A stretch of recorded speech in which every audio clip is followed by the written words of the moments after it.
Voilà, je vous dis bonsoir à tous dans le nom du Seigneur. Je remercie Dieu de pouvoir vous dire ces quelques petits mots avec la grâce de Dieu qui m'est donnée. Vous savez, mon désir à travers ces quelques mots, il est simple en réalité. C'est vrai que c'est des moments qui sont compliqués, on est tous confinés chez nous, mais je crois à une chose, c'est que l'Église de Dieu, elle va bien au-delà des simples murs. L'Église de Dieu, la Bible n'en parle, elle dit une chose. Approchez-vous donc, pierre vivante, choisie de Dieu et précieuse à ses yeux. Rejetée par les hommes, certes, mais je vais vous dire une chose, mes frères et sœurs. Ce qui compte, c'est pas que nous ayons une certaine valeur devant les hommes. Ce qui compte, c'est que nous ayons de la valeur devant lui. Ce qui compte, c'est qu'on soit vrai avec lui. Et puis, je voudrais vous parler sincèrement avec mon cœur. Qu'on puisse être vrai avec Dieu, faire un examen et réaliser, Seigneur. Le temps qu'on passe, est-ce que c'est du temps qui est pour toi? Est-ce que c'est du temps qu'on veut prendre parce qu'on se sent un petit peu perdu, désorienté? Ou est-ce que c'est réellement du temps avec toi qu'on veut prendre, Seigneur? Vous savez, les choses changent. Je vais vous prendre un exemple tout simple. Je vais aller chez quelqu'un, je vais lui rendre un service, je vais passer du temps pour cette personne. Mais vous savez, c'est différent. Quand je vais voir cette personne et que je vais aller parler avec, que je vais parler à cœur ouvert, il va réellement y avoir un contact. Ça va être passer du temps avec cette personne. Dieu réellement est celui qui veut qu'on ait ce contact. Il veut qu'on passe du temps avec lui. Du temps pour lui, c'est merveilleux, mes frères et sœurs. Mais je voudrais vous dire, mes frères et sœurs, ce qui compte, c'est de passer du temps avec lui. Comme nous fermons nos yeux, comme nous rentrons dans notre chambre, il est bon de pouvoir réaliser ces choses et dire, Seigneur, avant de pouvoir ouvrir la bouche pour te prier, Seigneur, je me place devant toi avec mon cœur. Seigneur Jésus, mon désir, c'est de te plaire et c'est de te parler, Seigneur Jésus. Mon désir, mes frères et sœurs, écoutez à travers cette caméra, c'est que le Seigneur puisse toucher vos cœurs, qu'il puisse vous sensibiliser à la prière, qu'il puisse vous sensibiliser à ces moments de mise à part avec lui. Vous savez, on a besoin de ces moments. Comment vivre une vie spirituelle épanouie et forte sans ces moments? Au bout d'un moment, nous avons besoin d'une chose, c'est de grandir avec Dieu. Je voudrais prendre un verset pour entrer dans mon message. Ça se trouve dans Actes des Apôtres 17, et on va le prendre à partir du verset 22. Paul debout, au milieu de l'aréopage, dit aux hommes, donc aux Athéniens. Je vais vous résumer un petit peu ce que le chapitre nous dit. Il nous dit que Paul, ils ont été justement à Athènes, et puis là ils ont commencé à prêcher la parole de Dieu, puis ils ont voulu apporter le Christ. Et à un moment donné, ils sont dans l'aréopage, qui était un endroit assez fréquenté, où il y avait beaucoup de personnes, et là Paul va se mettre à parler, et il va commencer à dire, « Hommes athéniens, je vous trouve à tout égard extrêmement religieux, car en parcourant votre ville et en considérant les objets de votre dévotion, j'ai même découvert un autel avec cette inscription, à un Dieu inconnu. Ce que vous révérez, sans le connaître, c'est ce que je vous annonce, le Dieu qui a fait le monde et tout ce qui s'y trouve. Quelle beauté, Seigneur! Étant le Seigneur du ciel et de la terre, il n'habite point dans des temples faits de mains d'hommes. Il n'est point servi par des mains humaines, comme il avait bien soin de quoi que ce soit, lui qui donne à tous la vie, la respiration et toutes ces choses. Et Seigneur, ce verset-là a beaucoup touché mon cœur. Parce qu'on voit que il va arriver vers pas mal d'hommes, puis il va regarder, il va voir que c'est des hommes qui ne sont pas insensibles à la pensée de l'éternité, à leur manière. Ils recherchent Dieu selon ce qu'ils ont été éduqués, selon certainement ce qu'ils ont reçu de leurs parents, de leurs ancêtres. Et puis de cette manière-là, ils se sont mis en tête de pouvoir chercher Dieu, de plaire à Dieu, mais ils ne le connaissaient pas. Ils adoraient la création au lieu du Créateur. Et puis là, Paul, il est en train de mettre les choses en place. Il dit, dans votre ville, vous avez érigé une statue, une statue à un Dieu inconnu que vous ne connaissez pas. Et ce Dieu-là, c'est celui que je veux vous apporter. Ce Dieu inconnu que vous ne connaissez pas. Vous savez, des fois, écoutez, c'est une pensée spirituelle qui vient sur mon cœur. On peut avoir entendu parler de Dieu. On peut même avoir été pendant des années dans les réunions et rien avoir compris à l'évangile.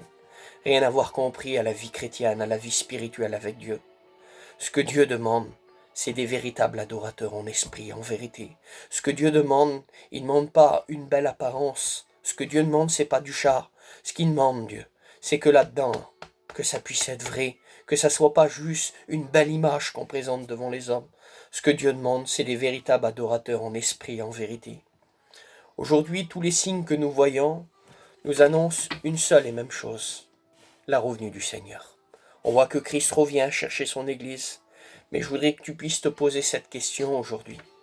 Peut-être qu'il y a des années que tu viens aux réunions, peut-être qu'il y a des années que tu écoutes la parole de Dieu, mais tu n'as jamais pris réellement le temps de t'approcher de lui. Tu as passé beaucoup de temps pour Dieu, c'est merveilleux, gloire à Dieu, mais tu as passé très peu de temps avec lui. Alors je voudrais t'inviter, dans ta chambre, dans ton camping, dans ton auto, dans ton camion, peu importe l'endroit où c'est que t'es, même si t'es dehors en train de marcher, je voudrais te dire une chose. Rentre en contact avec le Seigneur réellement. Ferme tes yeux, cherche pas des mots, des belles paroles. Sois vrai avec Dieu et tout simplement prie-le avec ton cœur. Demande-lui d'un cœur sincère et vrai. Seigneur Jésus, j'ai besoin de toi, Seigneur Jésus. Seigneur, je me présente devant toi tel que je suis. Seigneur Jésus, je te demande pardon pour mes fautes, pour mes manquements, Seigneur Jésus. Vous savez, ceux qui partiront à la rencontre du Christ, c'est ceux qui seront prêts. Vous savez, comme on regarde Dieu, comment qu'il est dans la parole de Dieu, on voit que Dieu, il est juste. Et comme je regarde dans l'Ancien Testament, on voit qu'à un certain moment donné, Dieu va mettre la loi en évidence pour pouvoir sauver les hommes. Mais malheureusement, voilà, l'homme est faible. Et ce qui s'est passé, Dieu a essayé de trouver une échappatoire pour les hommes. La Bible déclare que sans effusion de sang, il n'y avait pas de pardon pour le péché. Il y avait les 10 commandements qui étaient présentés, mais voilà, les hommes étaient incapables de pouvoir tenir toutes choses. Donc Dieu a donné le privilège aux hommes de pouvoir faire des sacrifices pour les fautes qu'ils ont commises.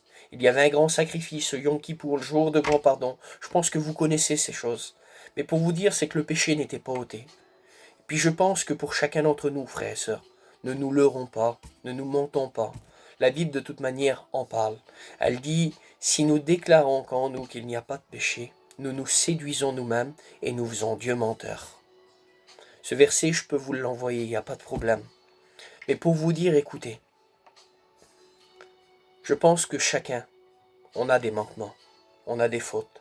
Et depuis le temps qu'on est tout petit, je pense que dans les 10 commandements, il y en a plusieurs qu'on a déjà enfreints, maintes et maintes fois.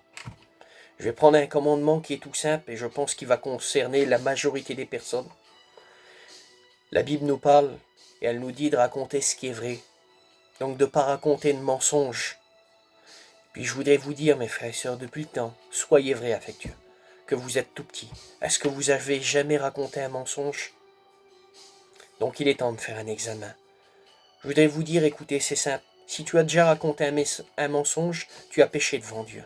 Si tu as péché, tu es donc condamnable, parce que le salaire du péché, c'est la mort. Alors comment faire, Seigneur? Quelle solution? La Bible parle que Jésus-Christ est venu pour nous. Il s'est donné au bois de la croix, à Golgotha. Et comme il s'est donné au bois de la croix, à Golgotha, il a réconcilié ainsi l'homme avec Dieu. Et puis je voudrais vous dire que si nous sommes purs aux yeux de Dieu, c'est parce que le sang de Jésus-Christ a coulé, parce qu'il est mort et qu'il est ressuscité le 3e jour. Alors je voudrais t'inviter, toi mon ami qui est là, mon frère, toi que peut-être qui n'a pas encore expérimenté la grâce de Dieu, toi qui n'as peut-être pas encore avancé avec le Seigneur, je voudrais te dire, avance-toi avec lui. Est-ce qu'il faut que tu sois dans un endroit spécial? Est-ce qu'il faut que tu lèves ta main devant des centaines de personnes? Non, pas du tout. Rentre dans ta chambre, prie le Seigneur et demande-lui d'un cœur sincère, Seigneur, je te demande pardon pour mes fautes, pour mes manquements. Seigneur, viens dans mon cœur, dans ma vie. Je veux te donner aujourd'hui tout ce qui est en moi. Je veux te donner ma vie, mon cœur, Seigneur Dieu. Tout appartient, Seigneur. Et vous savez ce qui se passera à ce moment-là? La Bible déclare celui qui avoue et qui délaisse, il obtient miséricorde. Et puis là, qu'est-ce qui se passe? C'est que là, tu rentres dans le processus de Dieu. Tu rentres dans ce processus qui est merveilleux, la grâce. Et je voudrais vous dire que la grâce est encore prêchée aujourd'hui. La grâce est encore annoncée parce que la porte est ouverte. Mais bientôt la porte se refermera, parce que l'Église partira.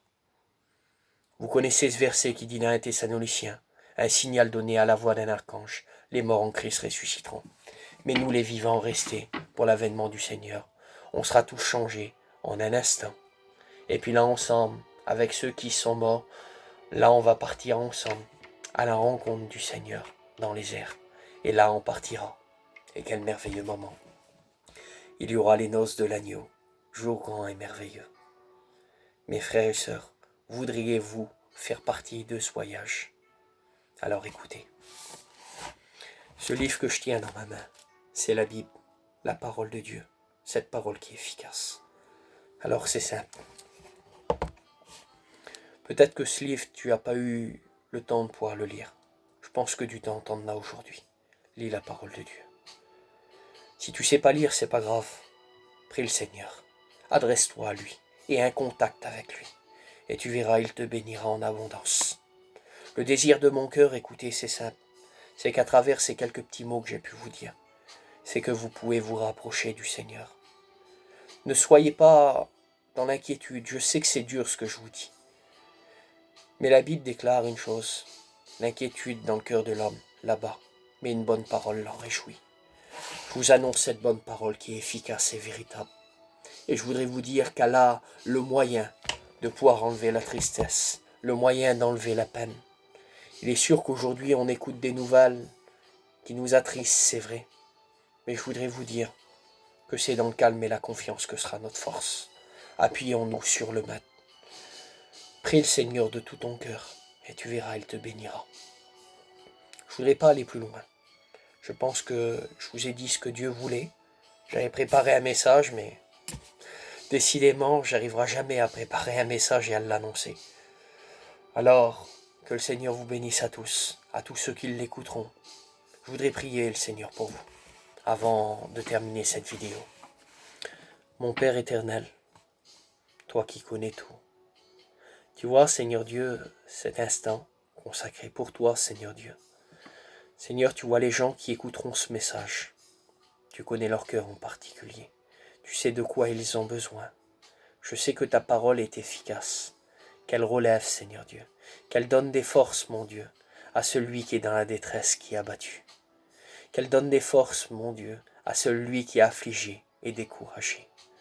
Seigneur Dieu, je te prie de pouvoir agir. Que certaines personnes, mon Dieu, à travers ces mots, puissent réaliser que tu es vivant, que tu es véritable et que tu ne changes pas. Que tu es celui qui tend cette bonne main d'amour et qui veut sauver, Seigneur. Alors, Seigneur Dieu, je te demande d'agir. Que ceux qui sont peut-être éloignés de toi puissent rentrer à la bergerie. Que ceux qui ne te connaissent pas, mon Dieu, qui puissent s'approcher de toi, Seigneur. Seigneur, tu vois nos malades, Seigneur Dieu, je te demande de poser tes mains. Agis maintenant, pour la gloire de ton nom, Seigneur. Bénis les personnes qui écouteront ce petit message, Seigneur Jésus. À toi la gloire, Jésus. Amen.